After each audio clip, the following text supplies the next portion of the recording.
Superman, Avengers at Pepeng Agimat. Lahat sila may iisang katangian. Katangian na hindi tinatablan ng bala. Ngunit ang kanilang katangian ay para sa pelikula lamang. Hindi tulad ng grupo ni Hilario na kung tawagin, Tres Mundo.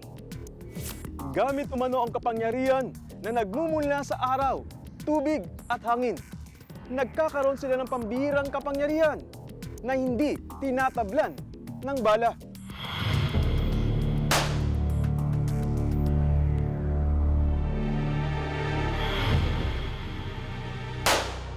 Sa pagkumpas lang ng kamay, nagiging bulletproof ang mga miyembro ng Tres Mundo.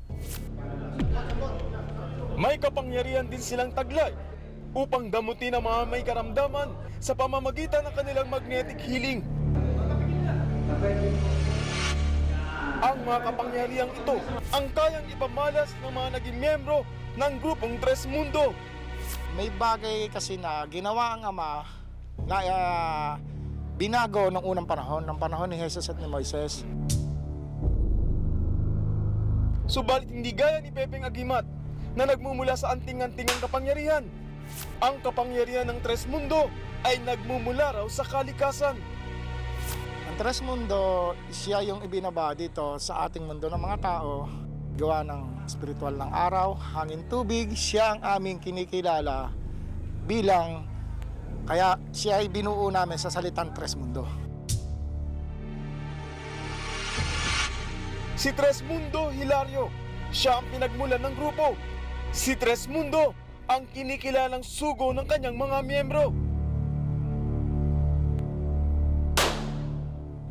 Meron pala akong misyon. Kaya niya ayaw ako ipasok sa mga bagay na senaryo lang. Dahil sa taglay na kapangyarihan, marami tuloy ang naengganyong sumali sa kanilang grupo. Kasama na rito ang mga pulis, maging ang mga politiko. Sino nga ba ang kanilang sugo na si Hilario? At paano nagawa ng kanilang mga katawan na pigilan ang pagtama ng mga bala? Abangan bukas dito sa Balita Serye. Be sure to come back. Use 5 everywhere. Copyright 2016.